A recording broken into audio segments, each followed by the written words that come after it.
अपने आप जितेंद्रिय हो जाएंगे।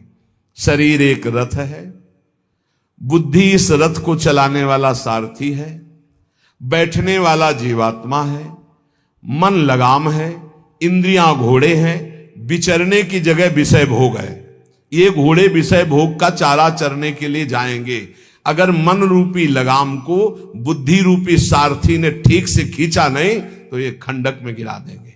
और गिरे हुए बहुत फंसे हैं, और जीव इतना भोला बन चुका है कि गड्ढे में गिरा है फिर भी वो आनंदित है। वो उसी को सुख समझ रहा है, दुख को ही सुख समझकर। यही तो भगवान की विचित्र माया है।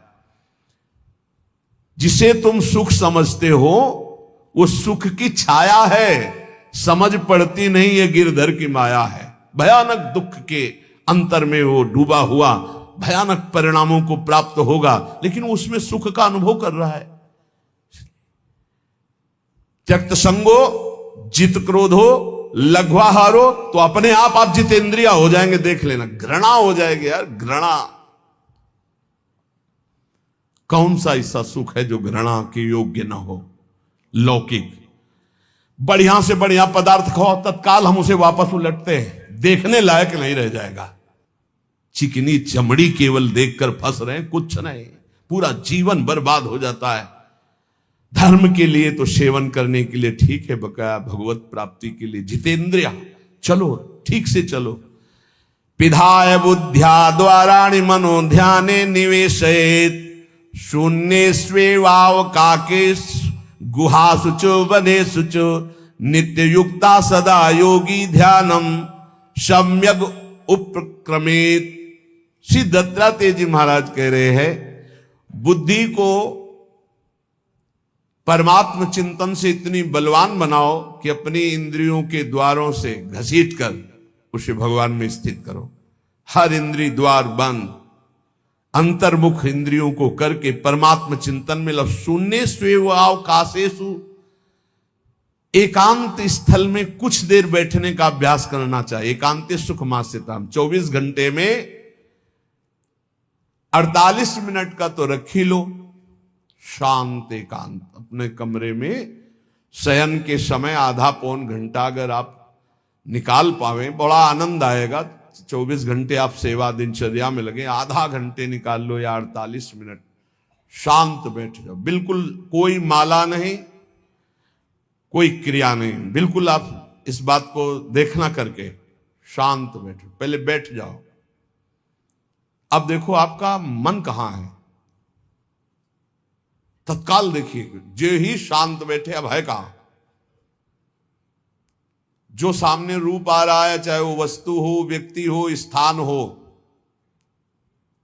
उसमें तुम्हारी ममता है, उससे तुम्हारा संबंध है।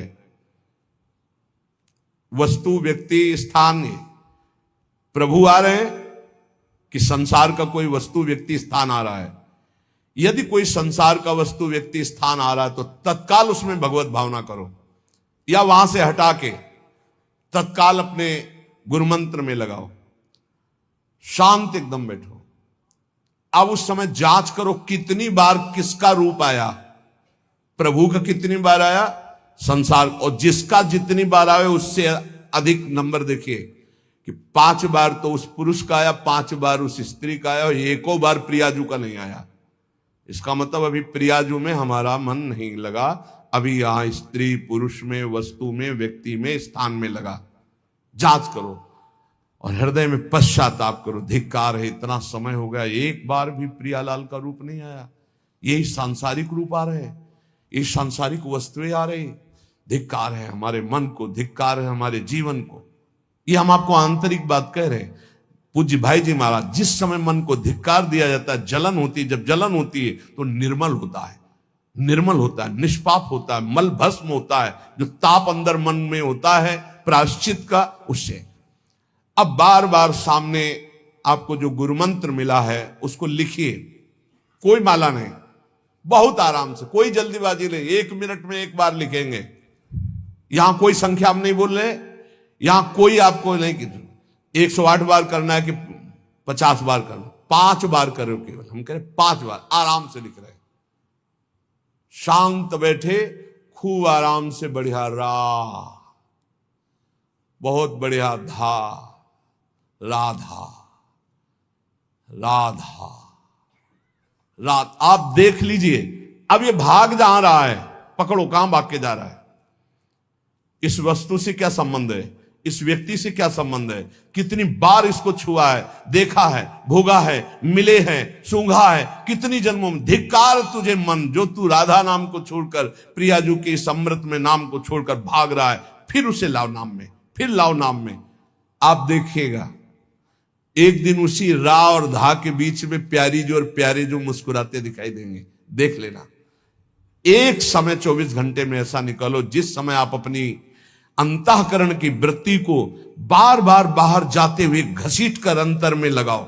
हर समय साधन में लगे हो, लेकिन एक समय इतना साधन कर, जो गृहस्थी में हम कह रहे हैं 10 मिनट शुरू करो भाई, 10 मिनट से 10 मिनट शांत होकर बैठ जाओ। 10 मिनट बैठने में क्या परेशानी, उस समय जांच करो, जहां जहां मन जाए वहां से हटाकर नाम में लगाओ। बार बार सुंदर स्वर्णिम अक्षरों से नाम लिख रहे, रंग बिरंगे अक्षरों से, रा और रंग से, बड़ी आ की मात्रा और रंग से, धा और रंग से, बड़ी आ की मात्रा और रंग से, ऊपर के ऐसे खेलो, मन को खिलाओ, राधा नाम में खिलाओ, डुबाओ इसमें। आप देख लेना, हमारी बात को समझ लो। केवल ये वो बात कह रहे हैं जो आपको प्रियाजू के रूप के ध्यान में डुबो देगी। यही राधा नाम रूप प्रकाशित करेगा। तेरो रूप कहत नहीं आवे, श्री हरिवंश कछुक जस गावे, वो रूप ये प्रकाशित कर देगा। तो कह रहे शून्य स्वेवाव काशेषु, एकांत स्थान में जहां आपको विक्षेप न पड़े। ऐसी वृत्ति के समय अगर आपको कोई शोरगुल सुनाई दे रहा हो, आपका अभ्यास दृढ़ नहीं, तो एक रुई को ऐसे कपड़े में करके, महीन कपड़े में 2 बना लो, ऐसे लगा लो, कान में लगा लो, आवाजें नहीं जाएगी। अब ध्यान करो, देखो साधन की प्रणाली। और जब अपने साधन की बात होती है ना, तो आप हजारों अलग अलग आवाज करो तो हमें बस इतना समझ में आएगा कि चिड़ियां चहचहा रहे हैं, आवाजें निकल रही, बस हमारे लक्ष्य में कोई अंतर नहीं पड़ने वाला। और अगर डूबना हो गया तो आवाज भी खत्म, श्रवणेंद्रिय होते हुए भी शोरगुल नहीं सुनाई देगा। पर प्रारंभिक दशा में ऐसा चाहिए। अगर आपको बार बार विक्षेप हो रहा हो, विक्षेप तो इतना कि घड़ी का टक टक भी बर्दाश्त नहीं होता, मन है ध्यान में बैठे ना, वो पहली बार एक खिड़की खुला है, खिड़की खुला है, खिड़की, अब उठो, पहले खिड़की बंद करके आओ। ये इसको बैठते ही देख लो कि कोई ऐसा प्रश्न तो नहीं कर रहा कि अमुक कोई बात हो, उसको निपटा दो पहले। हम सबसे पहला काम करते थे, अगर राधा वल्लभ जी के दर्शन करने जाने हो, हमें इत्र खरीदना, तो सबसे पहला काम हम इत्र खरीदेंगे। क्यों? ये दर्शन नहीं करने देगा, इत्र खरीदना है। बार बार कहेगा इत्र हमें दर्शन में नहीं डूबने देगा, तो पहले हम वो काम सब कर लेते थे जो राधा वल्लभ जी के दर्शन के बाद कर रहे हैं। अब दर्शन में तो केवल दर्शन। ऐसे ही जब हम ये जो 20 मिनट, 30 मिनट, 40 मिनट समय की बात करें, इसमें जब आपको समय देना हो तो कृपया मन के लिए कोई काम मत छोड़ना, वो बिल्कुल फुर्सत वाला। इसलिए हम कह रहे हैं सोने जाने के समय कि अब हम शयन करने जा रहे हैं, उस समय आप समय दीजिए। और अगर ये पहले ही बार में कह दे कि अमुक अमुक अमुक, तो तुरंत सुधार दीजिए, नहीं पूरे ध्यान में वही चलाएगा। वो बहुत बहुत ही विघ्नकारी रहता है जब तक निर्मल नहीं हो जाता। और जिस समय नाम पकड़ने लगता है, ऐसा आनंद आता है कि केवल रोने का मन करता है। आप इसको करिएगा जरूर, एकांत स्थल पे करिएगा। और जब ये करने बिन करे तो कान में श्रवण होता रहता है शोरगुल। तो ये हमने किया है प्रारंभ में, रुई में ऐसे, और एक महीन कपड़ा का बना के ऊपर कपड़ा से ऐसे, और ऐसे खूब ठास के भर ले, अब आवाज ले जाएगी, अब अंदर राधा राधा राधा, आनंद आएगा। ये प्रारंभिक है, ये आगे चल के इनकी जरूरत नहीं पड़ती अंतर्मुख होने पर। तो एकांत स्थल में जब इस तरह से साधना की जाती है तो उपासक का चित्त भगवदाकार होने लगता है।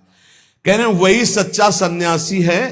वाग्दंड कर्मदंडश्च मनोदंडश्च ते त्रयः, यस्यैते नियता दंडा सत्यदंडी महायति।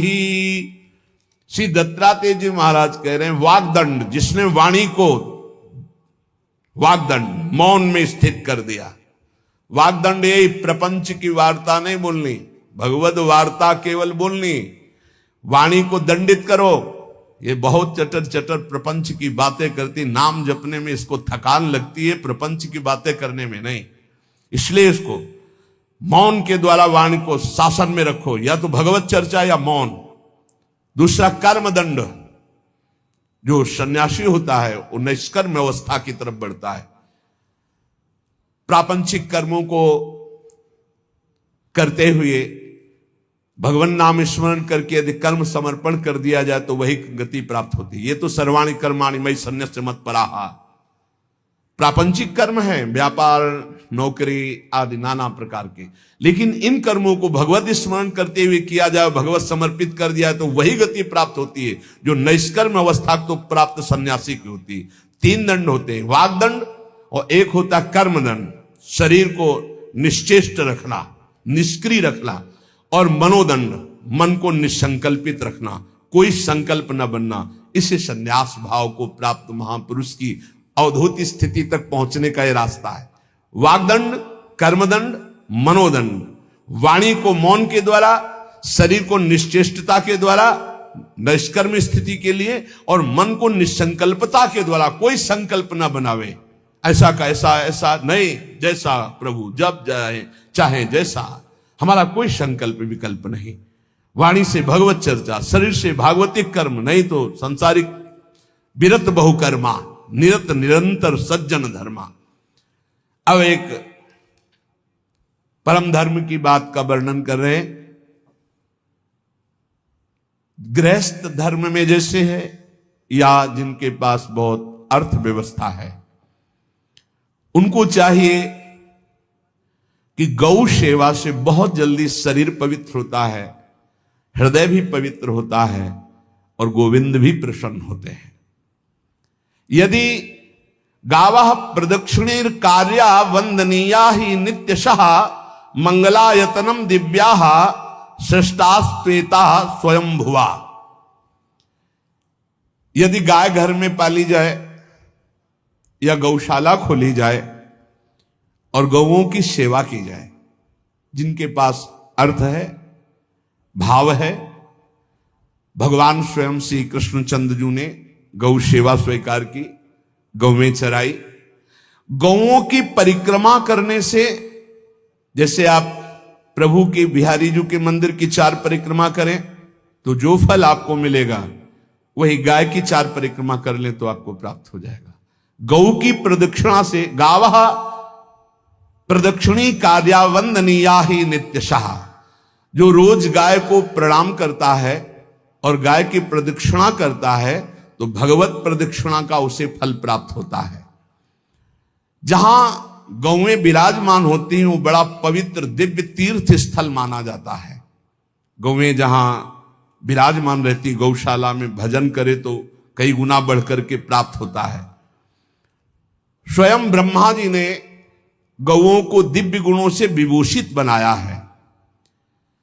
अप्यागाराणि विप्राणाम देवतायतनानि च यद गोमयेन शुद्ध्यंतिम किम ब्रूमो हृदिकम ततः। गाय के गोबर से जहां लेपा जाता है, वहां जिस देवता का आवाहन करोगे वही देवता आकर विराजमान हो जाएगा। अपवित्र भूमि में भी यदि गाय के गोबर का लेप कर दिया जाए तो परम पवित्र मानी जाती है।